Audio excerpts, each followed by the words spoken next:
इसमें क्या दिक्कत हो गई भाई? कोई म्यूटेट नहीं है, गैलेक्सी J2। अब ठीक है, देखिए तो किसी तरंग की तीव्रता उसके आयाम के वर्ग के समानुपाती होती है। किसी तरंग की तीव्रता उसके आयाम के वर्ग के समानुपाती होती है। अब लिखिए लाइन चेंज करके, यदि यदि अध्यारोपित होने वाली तरंगों की तीव्रताएं क्रमशः, यदि अध्यारोपित होने वाली तरंगों की तीव्रताएं क्रमशः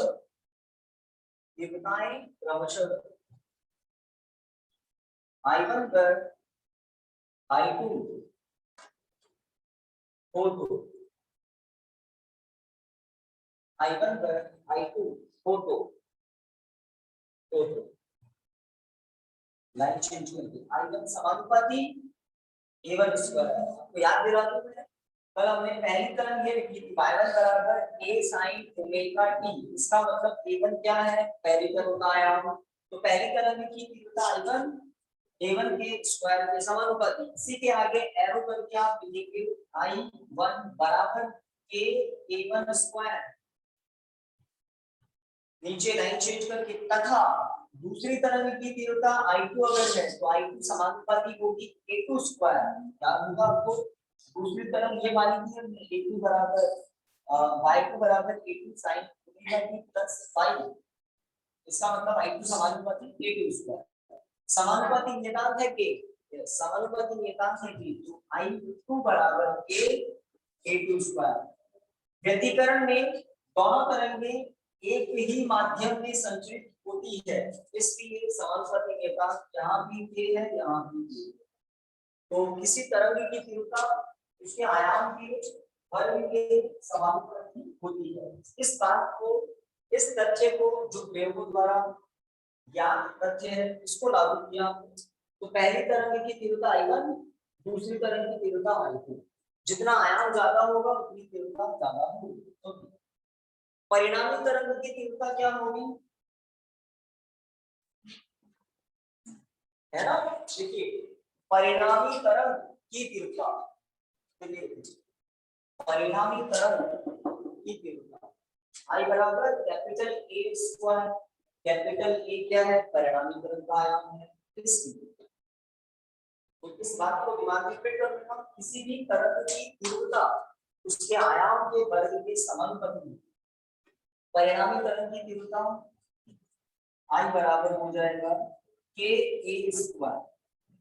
कल हमने एक समीकरण नंबर दिया होगा, है ना, इस A के लिए, और इस A का भी सूत्र आपको अच्छे से याद होगा, A1 square plus A2 square plus 2 A1 A2 cos 5, A1 A2 cos 5, है ना?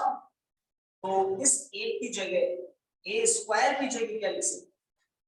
A तो ये है, A स्क्वायर की जगह क्या होगा? तो देखिए क्या होगा, A1 square A2 square 2A1 A2 cos 5।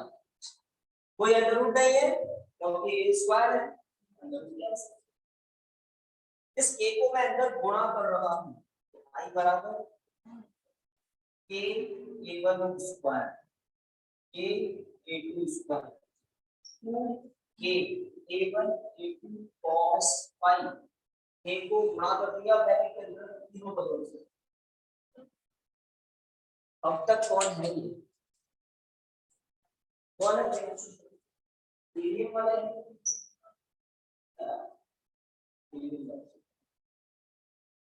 तो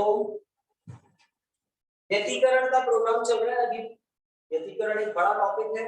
व्यतिकरण में कुछ सूत्र व्युत्पन्न करने होते हैं और हम चौथे सूत्र की तरफ आज आगे बढ़ रहे हैं। तीन कर चुके हैं, परिणामीकरण की समीकरण, परिणामीकरण का आयाम, परिणामीकरण का कालांतर। अब परिणामीकरण की तीव्रता की बात आज करें। जबकि I1 क्या है? पहली तरंग की तीव्रता। I2 क्या है? दूसरी तरंग की तीव्रता। फाई क्या है? दोनों तरंगों के बीच अंतर। इन I1 I2 और फाई की पदों में हम परिणामी तरंग की तीव्रता का भी सूत्र निकालने वाले हैं। हाँ, यहाँ पर एक छोटा सा परिवर्तन कर रहा हूँ जो आपको एक बार में हजम नहीं होगा। I1 है ना, के A1 स्क्वायर के A2 स्क्वायर 2 वर्गमूल के अंदर के A1 स्क्वायर वर्गमूल के अंदर के A2 स्क्वायर cos फाई। एक बढ़िया सा परिवर्तन किया है। कैसे क्या किया है तो देखो, के A1 A2 को मैं ऐसे लिख सकता हूँ क्या? देखो भाई इधर देखो, के को रूट के गुणा रूट लिख सकते हैं। A1 स्क्वायर को अंडर रूट के अंदर, सॉरी A1 है यहाँ पर, A1 को अंडर रूट के अंदर A1 स्क्वायर, इसी तरह से A2 को भी अंडर रूट के अंदर A2 स्क्वायर, ऐसा लिख सकते हैं ना। तो मैंने k को और A1 स्क्वायर अंडर रूट को ऐसे लिख दिया साथ में, और इस k को और इस अंडर रूट में A2 स्क्वायर को साथ लिख दिया। ऐसा क्यों करा?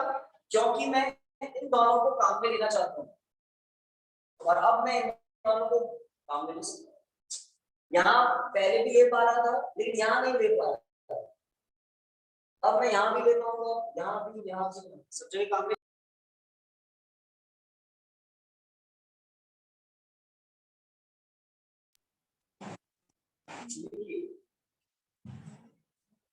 I बराबर I1 plus I2 plus 2 root I1 root I2 cos phi. आपने I1 I2 पहले निकाल के रखे थे इसलिए। अब समीकरण नहीं दिया, समीकरण 4 की बात, ये जो दोनों मिलाकर है ना साथ में जो मैंने रखे, इसको समीकरण 5 दे देना, और यहाँ लिख देगा समीकरण 5 से, समीकरण 5 से हमने I1 और I2 के मान रख दिए, के A1 स्क्वायर की जगह I1 और के A2 स्क्वायर की जगह I2, सही बात। तो ये है समीकरण 6। चौथा रिजल्ट, परिणामी तरंग की तीव्रता आई है, पहली तरंग की तीव्रता I1, दूसरी की I2 और कालांतर फाई। I1 I2 और फाई के पदों में आई आ गया, ये है चौथा सूत्र। रह जाएगा यार, कोई स्क्वायर वेक्टर तो नहीं आपको। तो अब लिखिए, अब जो व्यतिकरण है ना उसके दो प्रकार हैं, फिर उसके बाद में ग्राफ होगा, तो लिखिए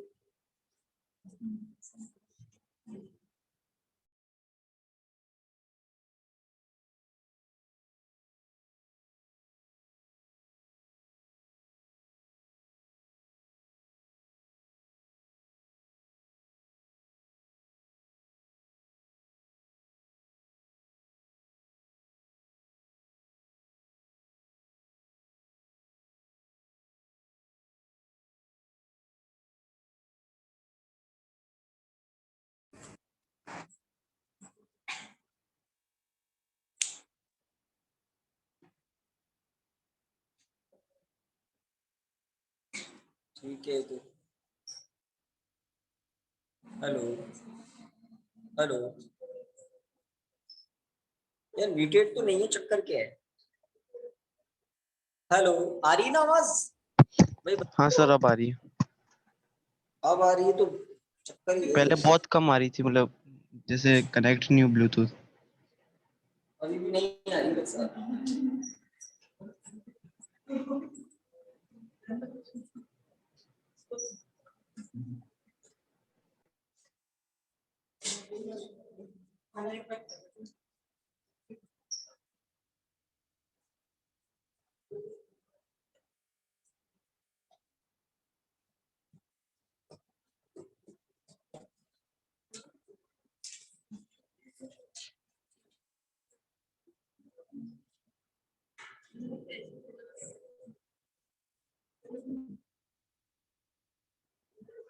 हाँ भाई, तो संपोषी व्यतिकरण, ये व्यति में बड़ी की मात्रा लगाते हो क्या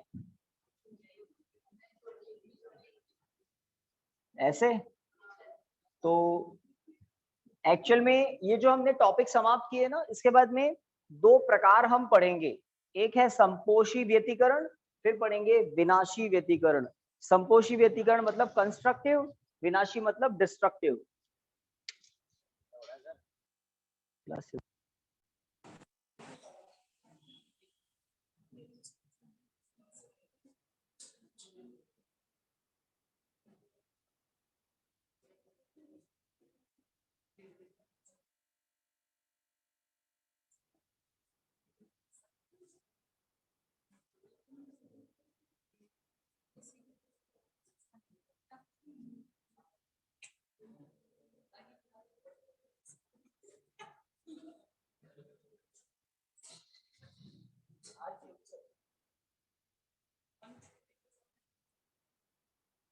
सारी समस्याएं आज पता नहीं, मुहूर्त अच्छा नहीं दिखता। अप्रैल का पहला दिन, अप्रैल फुल है क्या आज?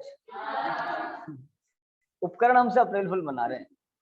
अरे आज इतनी, मतलब आज कितनी बज गई? 5 बज गई। दिन खत्म होने वाला है, पता आज लगा। किसकी?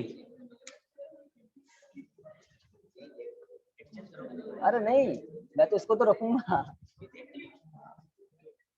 लिखिए, व्यतिकरण में अध्यारोपित होने वाली तरंगों के मध्य, व्यतिकरण में अध्यारोपित होने वाली तरंगों के मध्य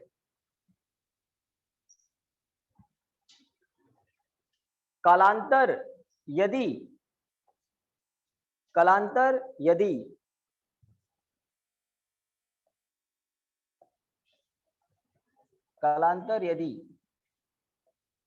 पाई का समगुणज हो तो, पाई का समगुणज हो तो, सम मतलब इवन, -2, 0, 2, 4, 6, 0 भी सम संख्या होती है, हो तो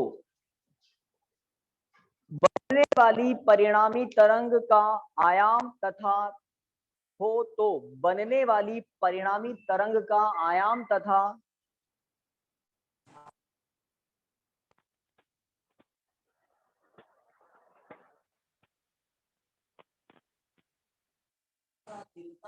अधिकतम प्राप्त होते हैं।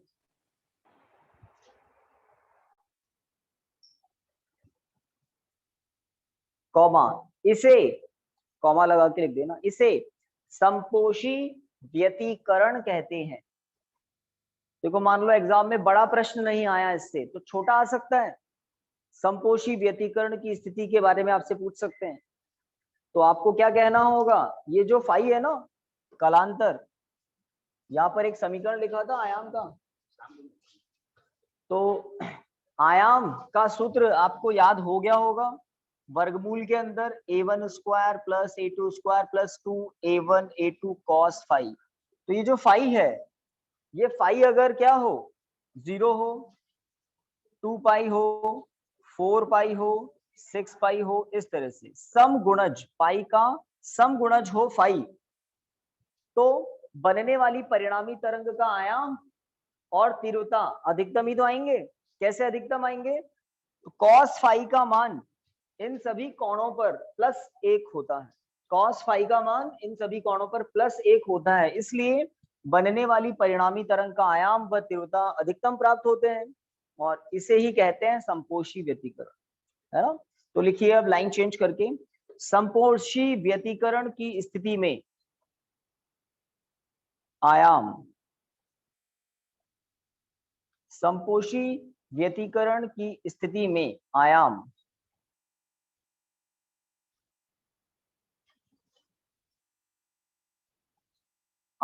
लिख दिया। ए मैक्स, मैक्स मतलब अधिकतम, ए मैक्स बराबर a1 प्लस a2, व तीव्रता आई मैक्स बराबर, तो पहले ये सोच लो, ए मैक्स बराबर a1 प्लस a2 क्यों लिख दिया मैंने? क्योंकि संपोषी व्यतिकरण की स्थिति में cos फाई का मान हमेशा क्या होता है? +1, क्योंकि 0, 2 पाई, 4 पाई, 6 पाई, 8 पाई, इन सभी पर cos फाई +1 होगा। तो ये पूरा क्या हो जाता है? a1 प्लस a2 का होल स्क्वायर, और होल स्क्वायर से वर्गमूल कट जाएगा, तो याद रखना plus a1 plus a2। I max क्या होगा, तो इधर से देखें, I1 plus I2 under root में है और ये होल स्क्वायर। तो जैसे ही आप फाई का मान रखेंगे तो आपको कॉस फाई मिलेगा +1। अब इसे देखें किसका होल स्क्वायर बनेगा, ये पूरा, तो ये पूरा बनेगा √I1 plus √I2, √I1 √I2 का whole square, √I1 plus plus है ना √I2 का होल स्क्वायर। यहाँ रीजन लिख देना, चूंकि cos फाई बराबर +1, संपोषी व्यतिकरण में cos फाई +1 होता है, और फाई क्या होता है, पाई का समगुणज। समगुणज सोच लेना आप क्या क्या होता है, 0 भी सम संख्या होती है, 0, 2, 4, 6 सब सम होते हैं। अब दूसरा नंबर लिखें, विनाशी व्यतिकरण।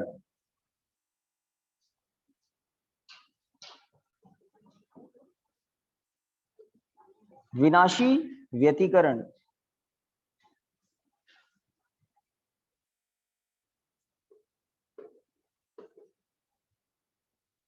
लिखिए, लैंग्वेज बिल्कुल संपोषी व्यतिकरण लिखा था वैसी लिखिए। क्या लिखा, 2 तरंगों के व्यतिकरण की घटना में, इसमें कैसे लिखा था, लिखिए, स्टार्ट कर दो। व्यतिकरण में अध्यारोपित होने वाली तरंगों के मध्य कलांतर, व्यतिकरण में अध्यारोपित होने वाली तरंगों के मध्य कलांतर, व्यतिकरण में अध्यारोपित होने वाली तरंगों के मध्य कलांतर पाई का विषम गुणज हो तो, पाई का विषम गुणज हो तो, विषम गुणज हो तो बनने वाली परिणामी तरंग, बनने वाली परिणामी तरंग का आयाम व तीव्रता, बनने वाली परिणामी तरंग का आयाम व तीव्रता न्यूनतम प्राप्त होते हैं, न्यूनतम प्राप्त होते हैं, कॉमा, इसे विनाशी व्यतिकरण कहते हैं, इसे विनाशी व्यतिकरण कहते हैं, विनाशी व्यतिकरण कहते हैं। आप दोनों जीडीए वाले, और 4, 2, 6 स्कूल वाले टीचर से अच्छे बना के रखना, है ना, आपको प्रैक्टिकल में अच्छे नंबर मिलेंगे। पता तो लग गया होगा आपको, है ना। बच्चे कंफ्यूजन में, खुश भी है, टेंशन में भी, पता नहीं क्या है। नहीं, यहाँ पे मैं देख रहा हूँ,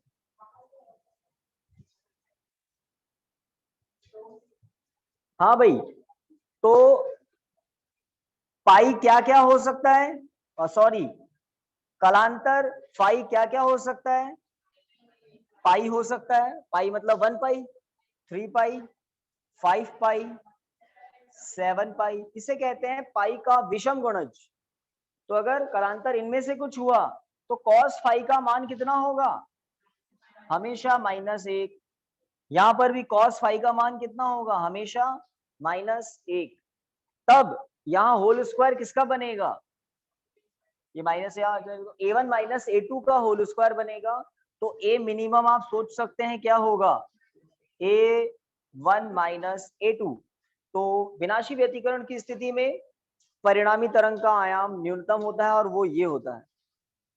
तथा तीव्रता, तो लिख देना, विनाशी व्यतिकरण की स्थिति में आयाम, परिणामी तरंग का आयाम व तीव्रता I मिनिमम बराबर, I मिनिमम बराबर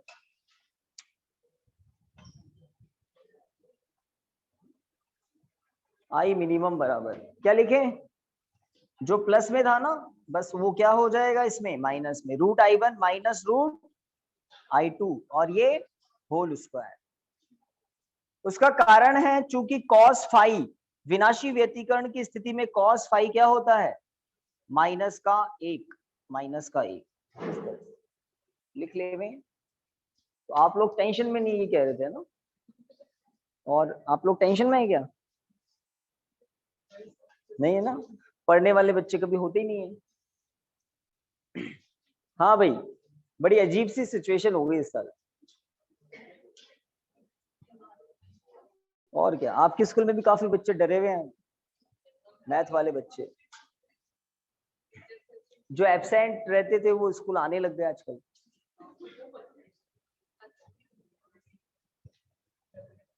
हाँ भाई, इसमें है क्या घर पे कोई शाकिर वगैरह? जी सर। हाँ हाँ, है ना, जी पता लग गया ना आपको भी? जी सर जी। सबको पता लग गया, रातों रात फैल गई थी ये खबर तो। चलिए, तो व्यतिकरण की पूरी एक तरह से पूरा जो एनालिसिस था ना, क्या लिखा था, विश्लेषण, व्यतिकरण का पूरा विश्लेषण यहाँ संपन्न हुआ, संपोषी व्यतिकरण और विनाशी व्यतिकरण। तो संपोषी में ध्यान रखना, फाई क्या क्या होता है, 0, 2 पाई, 4 पाई और इस तरह से। और विनाशी व्यतिकरण में फाई क्या क्या होता है, पाई, 3 पाई, 5 पाई और इस तरह से। विनाशी व्यतिकरण में विषम गुणज होता है। संपोषी व्यतिकरण में cos फाई +1 होता है, विनाशी व्यतिकरण में cos फाई -1 होता है। संपोषी व्यतिकरण के सूत्र आपके सामने है, विनाशी के भी आपके सामने। परिभाषा भी आपको याद हो गई होगी कि जब समान आवर्ती की व लगभग समान आयामों की दो तरंगे एक ही रेखा पर एक ही दिशा में संचरित होती हुई परस्पर अध्यारोपित होती है, तो बनने वाली परिणामी तरंग का आयाम व तीव्रता कहीं अधिकतम तो कहीं न्यूनतम प्राप्त होते हैं। इस घटना को प्रकाश का या तरंगों का व्यतिकरण कहते हैं। बड़ी परिभाषा है, याद करनी पड़ेगी। एक ग्राफ बना लेते हैं और एंड करते हैं। लिखिए, तरंग की तीव्रता व कलांतर के मध्य वक्र, तीव्रता व कलांतर के मध्य वक्र, तीव्रता व कलांतर के मध्य ग्राफ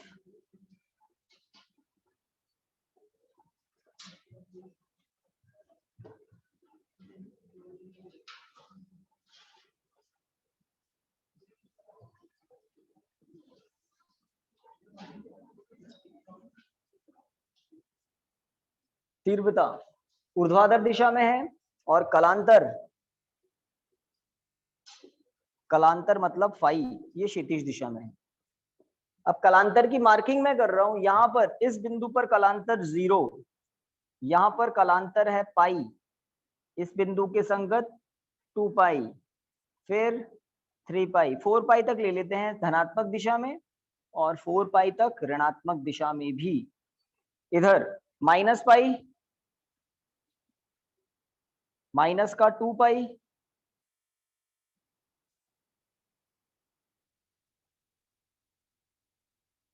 माइनस का 3 पाई, माइनस का 4 पाई। तो ये पैमाने तो मैंने बना दिए, अब ग्राफ बनाते हैं इस पैमाने में।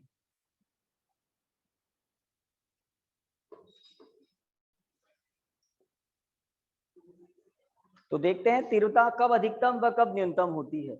तो पाई का समगुणज हो तो अधिकतम, पाई का विषम गुणज हो तो न्यूनतम। मैं तीव्रता वाली अक्ष पर एक मार्किंग और कर देता हूं, ये जो है ये है आई मैक्स, आई का अधिकतम मान यहां तक होगा, इस लेवल तक।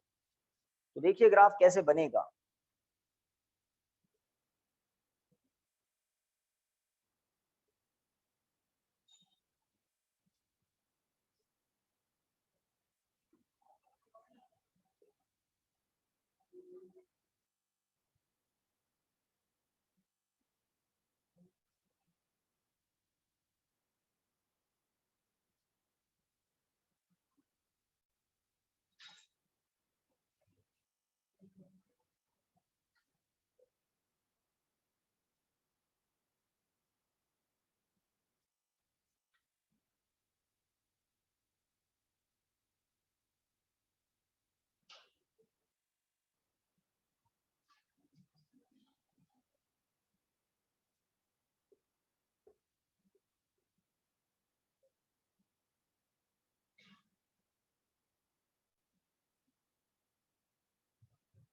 ये जो एक डॉटेड लाइन मैं खींच रहा हूं, इन डॉटेड लाइनों को आप देखें, ये कहाँ मिल रही है? समगुणज, पाई के समगुणज पर। और अगर पाई का समगुणज है तो तीव्रता अधिकतम होगी, और पाई के विषम गुणज पर तीव्रता न्यूनतम। तीव्रता न्यूनतम, देख रहे हैं ना, तीव्रता न्यूनतम। तो ये ग्राफ पूछा जा सकता है कि व्यतिकरण में परिणामी तरंग की तीव्रता तथा कलांतर के बीच ग्राफ। तो परिणामी तरंग की तीव्रता और कलांतर के बीच ग्राफ कुछ ऐसा आपको बनाना पड़ेगा।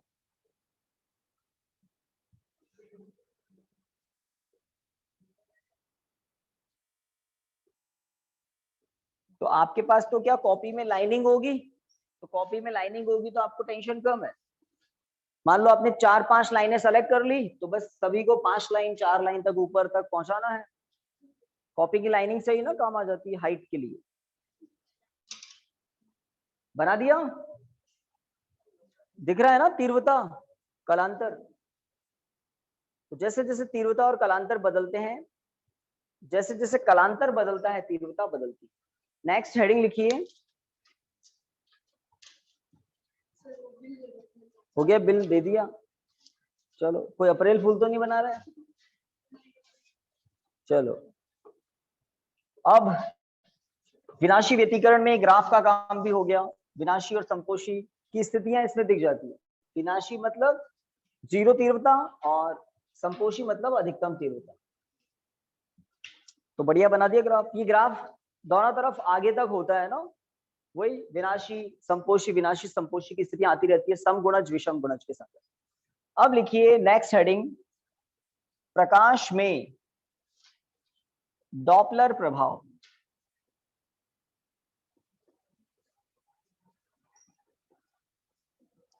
ध्वनि में डॉपलर प्रभाव 11th में पढ़ाया जाता है। प्रकाश में डॉपलर प्रभाव 12th में पढ़ाया जाता है।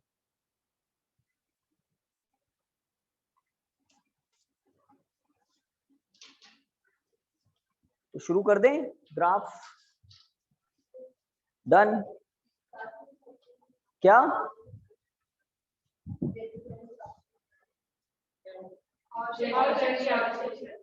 नहीं? तो व्यतिकरण की परिभाषा जो है ना, उसमें सब शर्तें ही तो है। क्या होना चाहिए?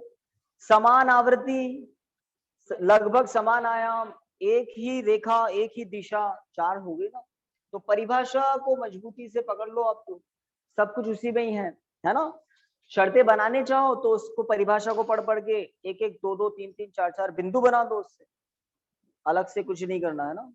हाँ, प्रकाश में डॉपलर प्रभाव लिखिए। जब प्रकाश स्रोत तथा प्रेक्षक के मध्य, प्रेक्षक मतलब हम सूर्य, तारों को, चंद्रमा को हम देखते हैं, तो रात्रि में जो इतने प्रकाश स्रोत, रात को आसमान में तारे दिखाई देते हैं, तो वो सब है प्रकाश स्रोत और हम है प्रेक्षक। तो लिखिए कितना लिख लिया? जब प्रकाश स्रोत व प्रेक्षक के मध्य आपेक्षिक गति होती है तो, आपेक्षिक मतलब रिलेटिव मोशन, आपेक्षिक गति होती है तो प्रेक्षक को प्रकाश की आवृत्ति में, प्रेक्षक को प्रकाश की आवृत्ति में परिवर्तन अनुभव होता है। प्रेक्षक को प्रकाश की आवृत्ति में परिवर्तन अनुभव होता है। इस घटना को प्रकाश में डॉपलर प्रभाव कहते हैं। इस घटना को प्रकाश में डॉपलर प्रभाव कहते हैं। तो याद रह जाएगा। मुख्य बात क्या है? प्रकाश स्रोत और प्रेक्षक के मध्य, मतलब मान लो ये सोर्स है और ये ऑब्जर्वर है, देखने वाला प्रेक्षक है ये। तो प्रकाश स्रोत और प्रेक्षक के बीच अगर आपेक्षिक गति होती है तो प्रेक्षक को प्रकाश की आवृत्ति में अनुभव परिवर्तन अनुभव होता है। प्रकाश की आवृत्ति से क्या संबंध है? आप जानते होंगे प्रकाश जो है उसमें 7 कलर्स होते हैं। लाइट में टोटल 7 कलर्स होते हैं। कौन से?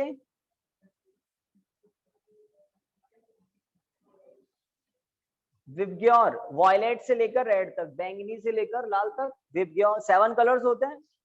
तो जब प्रकाश स्रोत गति करता है प्रेक्षक के सापेक्ष, अब गति दो तरह से हो सकती है, या तो प्रकाश स्रोत प्रेक्षक के निकट आ रहा है या प्रकाश स्रोत प्रेक्षक से दूर जा रहा है। इस आधार पर डॉपलर प्रभाव को पुनः 2 भागों में बांटा गया है ना, और उसको कहते हैं रेड शिफ्ट और ब्लू शिफ्ट, लाल विस्थापन और नीला विस्थापन।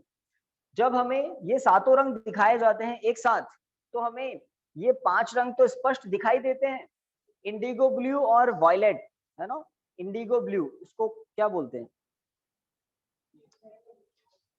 इंडिगो ब्लू को आप क्या बोलते हो?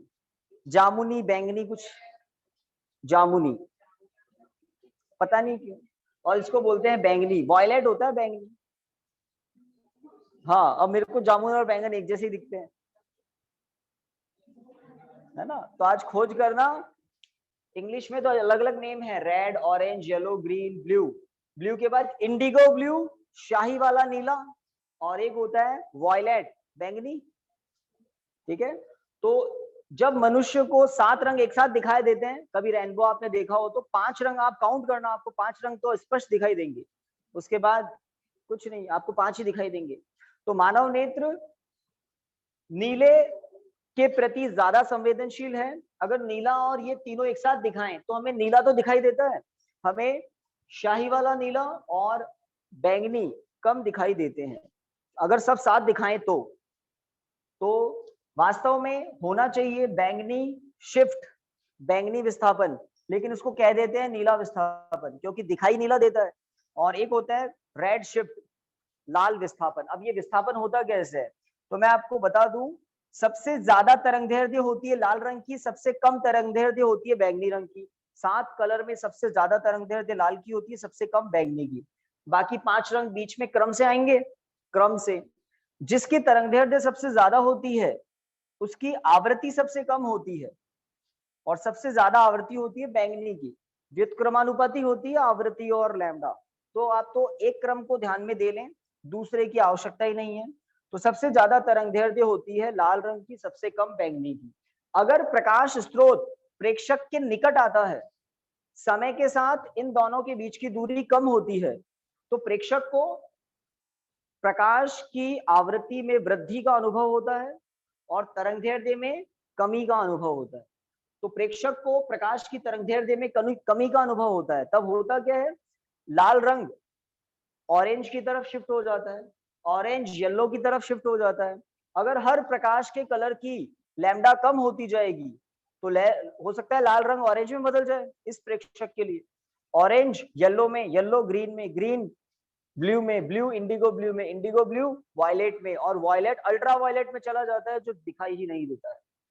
अल्ट्रा वायलेट भी होता है जो मनुष्य की आंख नहीं देख पाती है। रेड के इधर होता है अवरक्त, अवरक्त प्रकाश किरणें भी होती है जो हम नहीं देख पाते हैं।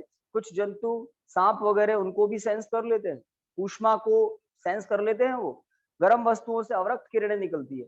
तो मानव नेत्र का जो रेटिना है इन 7 तरंगों को सेंस कर लेता है, सेंस कर लेता है मतलब संवेदनशील है इन 7 रंगों के प्रति मानव नेत्र का रेटिना। तो जब प्रकाश स्रोत प्रेक्षक की ओर आता है तो हर प्रकाश तरंग की लैम्डा मतलब तरंगदैर्ध्य घटती है तो पूरा का पूरा जो 7 कलर का स्पेक्ट्रम होता है, स्पेक्ट्रम 7 रंगों का स्पेक्ट्रम होता है, वो स्पेक्ट्रम थोड़ा सा किधर शिफ्ट होने लग जाता है, बैंगनी रंग की तरफ शिफ्ट हो, सॉरी नीले रंग की तरफ शिफ्ट होता है। हमें ऐसा लगता है नीले की तरफ शिफ्ट हो रहा है, तो उसको कहते हैं नीला विस्थापन। और अगर प्रकाश स्रोत प्रेक्षक से दूर जाता है, प्रकाश स्रोत प्रेक्षक से दूर जाता है तो सभी रंगों की तरंगदैर्ध्य बढ़ने लगती है। तो बैंगनी नीले, बैंगनी इंडिगो ब्लू की तरफ, इंडिगो ब्लू ब्लू की तरफ, ब्लू ग्रीन, ग्रीन येलो की तरफ, येलो ऑरेंज की तरफ, और ऑरेंज रेड की तरफ शिफ्ट होने लगता है।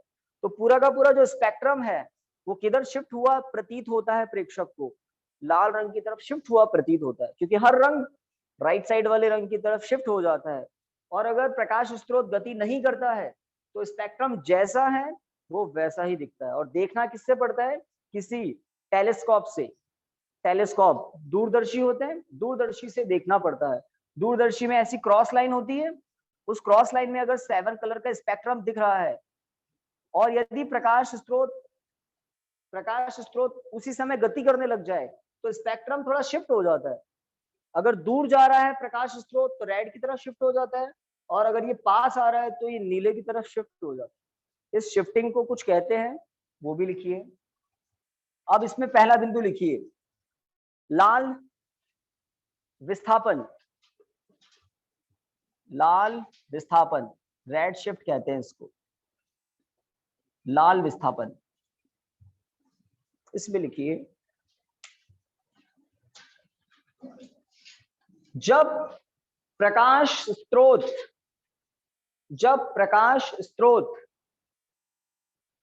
प्रेक्षक से दूर जा रहा होता है तो, जब प्रकाश स्रोत प्रेक्षक से दूर जा रहा होता है तो प्रेक्षक को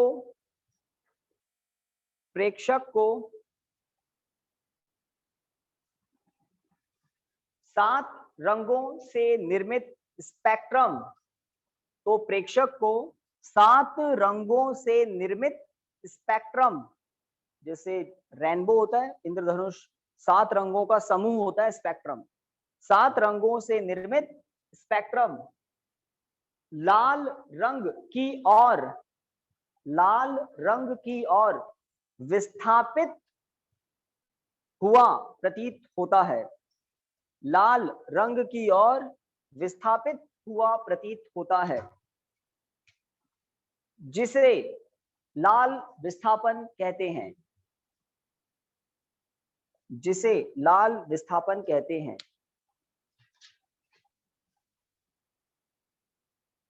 तो लाल विस्थापन में प्रत्येक रंग की तरंगदैर्ध्य बढ़ती है। तरंगदैर्ध्य बढ़ती है, इसलिए कलर किस तरफ शिफ्ट होते हैं? लाल की तरफ। जब प्रकाश स्रोत प्रेक्षक की तरफ आता है तो तरंगदैर्ध्य घटती है। तरंगदैर्ध्य घटने से पूरा का पूरा 7 रंगों का स्पेक्ट्रम नीले की तरफ विस्थापित हुआ प्रतीत होता है। वास्तव में किस तरफ शिफ्ट होता है? बैंगनी की तरफ। लेकिन हमें क्या लगता है? नीले की तरफ शिफ्ट हुआ, क्योंकि हमें नीला ज्यादा दिखता है, बैंगनी और इंडिगो ब्लू कम दिखाई देता है। लिख लीजिए नीला विस्थापन। कुछ किताबों में बैंगनी विस्थापन भी होता है, नीला विस्थापन। मैं दोनों ही नाम लिख देता हूं, नीला, या इसको कुछ बैंगनी विस्थापन भी कहते हैं। तो एग्जाम में नीला विस्थापन पूछ ले या बैंगनी विस्थापन पूछ ले, बात एक ही है। प्रेक्षक से दूर जा रहा होगा प्रकाश स्रोत, दूर जा रहा होगा या पास आ रहा होगा? पास आ रहा होगा। लाल विस्थापन में एस जो है, प्रकाश स्रोत दूर जाता है, और बैंगनी या नीले विस्थापन में पास आता है। पास आता है तो लैम्डा कम हो जाती है, शॉर्ट हो जाती है, छोटी हो जाती है। और हर रंग है ना, हर रंग किस तरफ शिफ्ट होता है? बैंगनी की तरफ शिफ्ट होता है। तो उसे कहते हैं बैंगनी या नीला विस्थापन। लिखिए, जब प्रकाश स्रोत प्रेक्षक की ओर, जब प्रकाश स्रोत प्रेक्षक की ओर गतिमान होता है तो, प्रेक्षक की ओर गतिमान होता है तो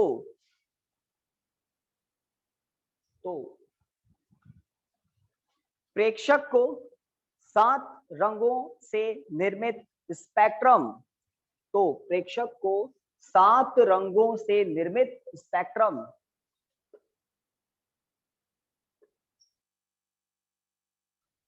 नीले रंग की ओर विस्थापित हुआ प्रतीत होता है।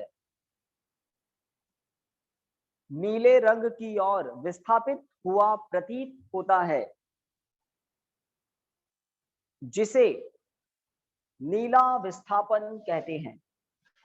जिसे नीला विस्थापन कहते हैं।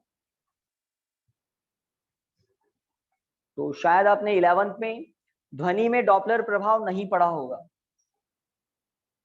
कि हम सुनकर पता लगा सकते हैं कि ध्वनि स्रोत गति कर रहा है या नहीं कर रहा है। ध्वनि को तो कानों से सुनते ही ना, प्रकाश को आंखों से देखते हैं। दोनों में लैम्डा होती है, ध्वनि की भी आवृत्ति होती है, ध्वनि की भी लैम्डा होती है। आप कानों से सुनकर पता लगा सकते हैं कि कौन बोल रहा है। आपके फैमिली मेंबर्स की आवाज को आप, है ना, बिना देखे बता सकते हैं। आपको रोड के बीचों बीच खड़ा कर देवे और आंखों पर पट्टी लगा देवे, है ना, आप वाहनों की आवाज सुन रहे होंगे, पता लग जाएगा कि वाहन पास आ रहा है। फिर दूर जा रहा है तो सुन के ही पता लग जाता है, गया, पता लगता है ना। रोड के बीच में खड़ा कर दें और बहुत तेजी से हॉर्न बजाती हुई कोई गाड़ी आपके निकट आ रही है, सुन के आपको घबराहट हो जाएगी, सुन के ही हो जाएगी ना। क्यों भाई, कैसे पता लगा? कारण जब ध्वनि स्रोत ध्वनि उत्पन्न करता हुआ आपके निकट आता है तो आवृत्ति में परिवर्तन होता है। जैसे कोई बाल्टी आपने नल के नीचे रख दी, वो भरना स्टार्ट ही हुई है, सुन के ही आपको पता लग जाएगा कि अभी तो चालू ही हुई है। जब फुल भर जाती है तो भी पता लग जाता है, कारण ध्वनि में अंतर आते हैं, आवृत्तियां बदल जाती है। आपने ऑर्गन पाइप पढ़ा नहीं होगा 11th में, खुला ऑर्गन पाइप, बंद ऑर्गन पाइप, अलग अलग ऑर्गन पाइप की जो लंबाई होती है उसके आधार पर वो आवृत्तियां उत्पन्न करता है। तो जो वाटर बकेट होती है वो ऑर्गन पाइप का काम करती है, उसमें जैसे जैसे जल ऊपर आता है ध्वनि उत्पन्न करने की आवृत्ति बदल जाती है। तो कुल मिलाकर ध्वनि की भी आवृत्ति होती है, तरंगदैर्ध्य होती है, परिवर्तन हमें अनुभव हो जाता है। प्रकाश की भी उसी तरह से आवृत्ति और तरंगदैर्ध्य होती है। अगर प्रकाश स्रोत गति करता है तो प्रेक्षक को आवृत्तियों में, तरंगदैर्ध्य में परिवर्तन पता लग जाता है और परिवर्तन के आधार पर रंग इधर उधर शिफ्ट हो जाते हैं। अब दो ही होते हैं, या तो प्रेक्षक से दूर जा रहा होगा प्रकाश स्रोत, लाल विस्थापन, या फिर प्रेक्षक के निकट आ रहा होगा, नीला विस्थापन। दो ही होते हैं, दो ही होते हैं, ठीक है। तो इसके आगे पढ़ेंगे हम कल। और कल आप लोग, है ना, कल तो नहीं, कल और रोकना पड़ेगा उनको, आज और कल, है ना, परसों से हम कर पाएंगे। फिर कंटिन्यू रखेंगे 4 से लगभग 5:30, 4 से 5:30, ठीक रहेगा ना। कल तो हम इतना ही पढ़ेंगे, परसों से 4 से 5:30।